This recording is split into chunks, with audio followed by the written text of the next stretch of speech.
Real Housewives of Potomac. Okay, so I'm gonna try not to um get into next week, but they've already shown on Twitter and I'm sure on Instagram, all over social media, the next few minutes of next week's episode. So I'm gonna try not to mix the two, but I probably will anyway. I just can't help it because I've watched it over and over again, and I've left many comments under the video and stuff, and people that argue with me on Twitter, and we don't went back and forth, etc., etc. And I'm gonna have my stance, and they can have my stance, etc. As long as it remains respectful. If it doesn't remain respectful, I go back and forth a little bit, but after that, I'm out. Because it's just not that deep for me. But anyway, Real Housewives of Potomac. So the first scene that we see is Ashley. She goes over to the Bassett's. Oh, this is nice. I like this. Oh, how wonderful. This is the first time she's invited over there, I'm sure. And they come in. Candiace is giving realness with hair. Ashley's hair looks good as well. It's grew a whole lot since her first season on the show. Anyway, so they sit down and they start to talk. Candiace, she starts to ask. Hold on, let me get comfortable, y'all. Sitting kind of high on this bed.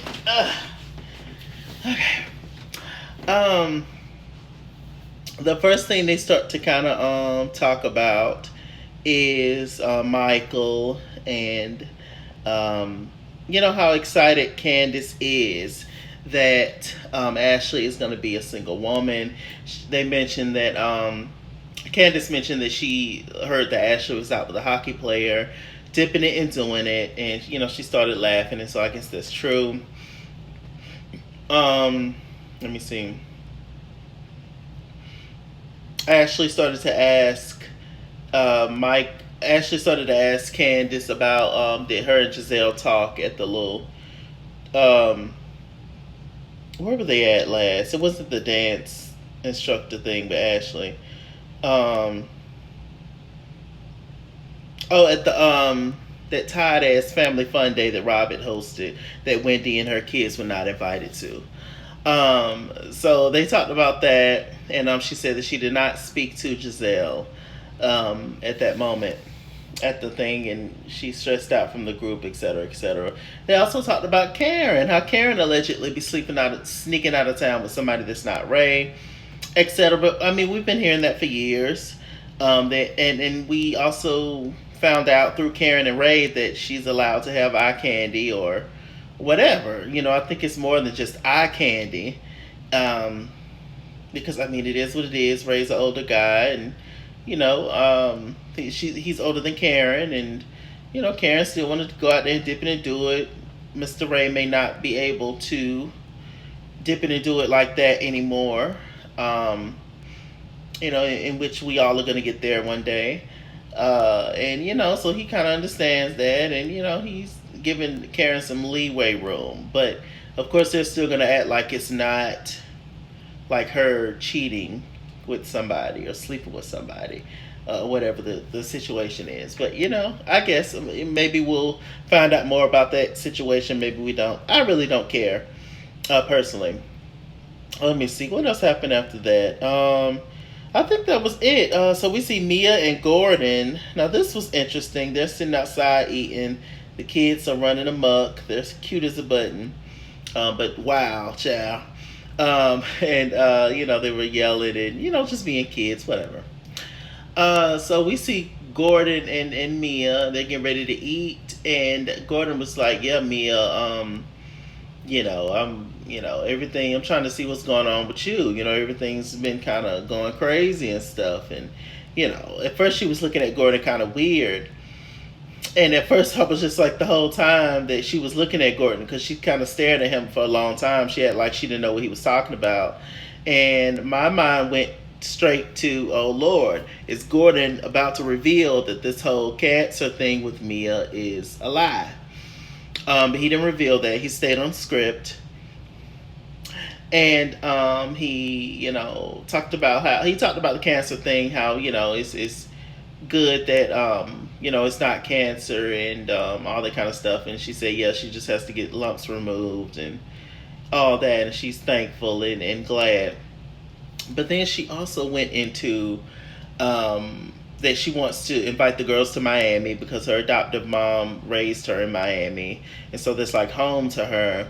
But she also says that she met Gordon in Miami and he was married at the time and she threw that cat on him on the beach and they made love while the Little Mermaid and them was watching. And she said that she wanted to go even further than that. But she didn't. And but I thought that, so Mia was the mistress while Gordon was still married to whoever. But I thought she said at the reunion that she met him at a gentleman's club where they served steak and lobster in North Carolina, I think, right? What is the truth for Mia? We don't know. We don't know what the truth is. Apparently, in real life, in today's time, her and Candiace is cool.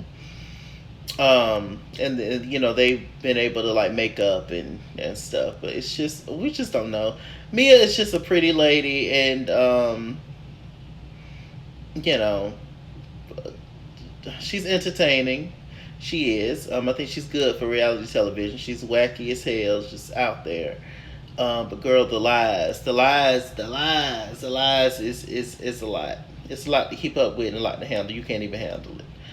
What else is going on? Robyn met up with a lawyer to talk about prenups and all that kind of stuff, and she gave her a lot of good advice. Robyn and her hair took it in. I don't like Robyn's hair this season. I don't know what's going on. The red mixed in with the blonde, mixed in with the brown. I don't like it. She just looks weird and disheveled and just out of place, and I don't know. I like Robyn best with her short hair, but whatever. But she was talking, about that, and we're gonna see. Will Juan and Robyn actually make it to the altar? I personally don't think so. But we'll see. I could be proven wrong. Let me see. What else happened? There was a scene with Candiace and her sister and Chris. We found out that Candiace, she's dropping a deluxe edition of her album Deep Space, and I believe she's gonna have a song with Trina. It was funny because because the sister, she didn't know who Trina was, and Chris was like, "You don't know who the baddest bitch is." So it's cool to see Candiace having some success in her music. Hopefully she can become so successful with her music that it catapults her off the show. Because I think she'll do a lot better not being in this drama with the Potomac and all this foolishness. Because, child, Lord knows these ladies are working overtime to get her off, and especially get Wendy off. Okay, so what else is going on? So Wendy, Wendy, Ashley, and Karen, they met up at a flower garden outside moment. They were picking flowers and stuff, and it seemed like it was cold as hell there. And Wendy, she decided to send a text message to all the ladies to invite them all to the burn session where they're gonna lay all their burdens down and everybody's gonna say whatever they gotta say to one another and hopefully move on and let it go. And so Ashley, her messy self, she decided to say to Wendy, because Wendy was gonna send she did send a thread in the group text to everybody. Ashley wanted her to take it further and send personal text messages to people. And I'm just like, why is she kissing the ass though? See, Ashley's so messy. Ashley's always up with the shit. I wouldn't trust Ashley with 50 cents. Because the 50 cents will either be gone or she'll make $20 out of it. And I'm like, how the hell you made $20 out of 50 cents? I just don't. She's a mess. She keeps mess going. One at Wendy. Oh, well, since you have issues with people in the group, maybe you need to take it a step further and text them personally and say that, child, bye. And I'm not kissing y'all ass. Go to hell, please. Wendy was like, child, please, y'all didn't invite my kids. Y'all been mean to me. I'm not doing that. So the next, they actually showed a little clip of Jacqueline, which is Mia's friend, Mia, Ashley, and Wendy. And Mia was telling Wendy that she can be condescending. And here comes Ashley jumping in, of course, always. And she was just like, yeah, do you understand that you can be condescending, and just rubbing it in even more, just being Ashley. And Wendy actually received it and she took it in, which is very big of her because I wouldn't have. I would have told them all where to go and how to get there and the quickest route. But, hey, they're all on the show together, so I guess y'all got to work together somehow. So we get to the whole burn session moment. Wendy and Ashley ride separately. It's sad that Wendy is kind of, you know, the one person from the clique that's rocking with Wendy right now is Ashley, but it's fake and phony, and Ashley's just doing it to get information and just to be messy and be Ashley, right? So and Karen of course, but Karen bounces back and forth.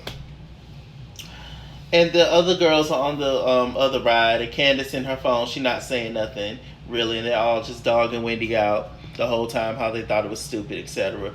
We get to the burn session. Wendy explains the rules. She was like, okay, so this is the session where, you know, basically, if you have an issue with somebody, express it, address it, and we're gonna burn the issues and try to begin new again. And but if you have something positive to say something positive.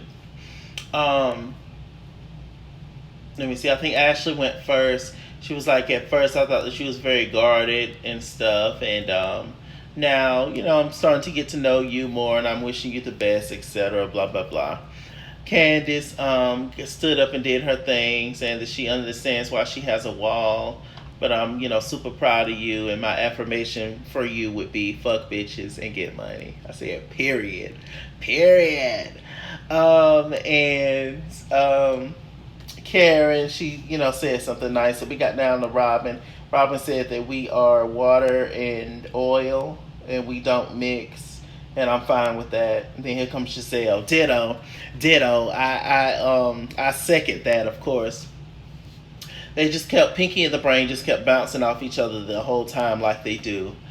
They started to yell and get loud, and it was just out of control and super ratchet how they were acting. They didn't care where they was. They was just acting a fool like donkeys, both of them, two dried up ass lemons. And so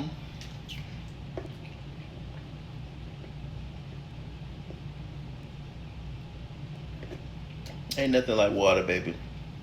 You hear me? Ain't nothing like water. So anyway, Wendy started to receive it, but she started to burn the thing, and then here comes Gizelle making her slick comments. They decided to call Charrisse. Robyn was just like, oh, don't make it seem like I'm a thug because I didn't walk over you. I didn't attack you. When you did, you didn't attack Wendy, Robyn, but you did walk over to her like you was getting ready to do something. And she called Charrisse to confirm it. Fat Charrisse lied and said that she did not have to hold Robyn back when she did. And Robyn has a history of walking up on people with that strong back and big arms and wide neck. She has a bad habit of walking up on people. She walked all the way up in Ashley's face, put her finger in her face, all that kind of stuff. What was that, season 1 or season 2? Then like season 2 or season 3, when she got into it with Monique, she walked up on Monique when Monique was about to wring her neck with that umbrella. And then now she walking up on Wendy. So I mean, Robyn, you do have a pattern of this, sweetheart. And you sat there and lied. You in fact Charrisse. And Charrisse will do anything. I don't have a problem with Charrisse, but Charrisse will do anything to get back on camera. Anything. Whether it's tell the truth, tell a lie, maybe rob a couple of folks. I don't know. But clearly she's been desperate for years to get back on the show. We've seen her for years in the background, but now she's actually in front of the camera. Hard work does pay off, don't it? So Let me see what else happened, y'all. Um.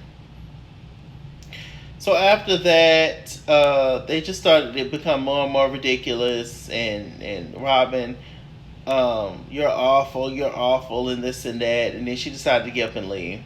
The gag is that Robyn literally got up and left, and went to go sit in the van the remainder of the conversation, looking stupid. Girl, you couldn't even go nowhere. But Gizelle stayed, of course, to get the tea. So then here comes Ashley on Candiace again. So she was just like, so I wanted to mention to you that my friend, I forgot her friend name, the girl with the pigtails who brought the little baby over, who came over to Ashley's house. Talking about that friend said that Chris was looking at her, looking at her and flirting with her. Then Ashley brought up Mia. And Mia was like, no, I didn't say that it was sexual, but he was definitely looking at me. It's pathetic. It's pathetic at this point, and just completely ridiculous and stupid. Candiace was just like, so sis, she was just at my house and you couldn't tell me that? And she was like, no, this happened afterwards. This happened, later on. And, I found out after that. She was like, oh, okay. She was like, what's going on here? And, Ashley was like, it don't feel good on the other foot, does it? And, Ashley says a lot of stuff with a smirk on her face, which is rather annoying, and it really makes people think that you have malicious intent behind whatever you're doing. When you say something with this, or, it's always a smile or a grin or something. And Candiace, she was getting back with her. She was like, Ashley was like, oh, so you're just going to turn a blind eye on everything? And Candiace was like, well, you should know. So I'm not going to get into next week. Oh, God, I really want to get into next week and everything that's happening. But I'm not going to do it. But, yeah, it just ended up going haywire. The conversation between Candiace and Ashley. Am I missing something that they said?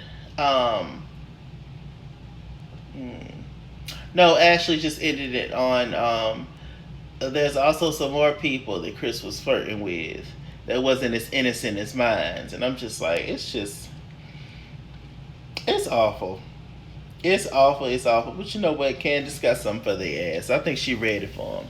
Ain't good for her. But how tiring it must be to be a part of the show for Wendy and Candiace. I don't know how they do it. I really, really don't. Anyway, with that said, I'm Mr. Chalaki. Mr. Chalaki on Google Plus. Follow me at Skinsor on Instagram and Twitter.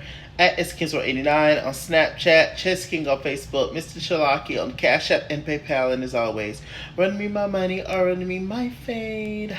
Run me my money the way I get paid. Stay black, stay tuned, and I'll see you guys later.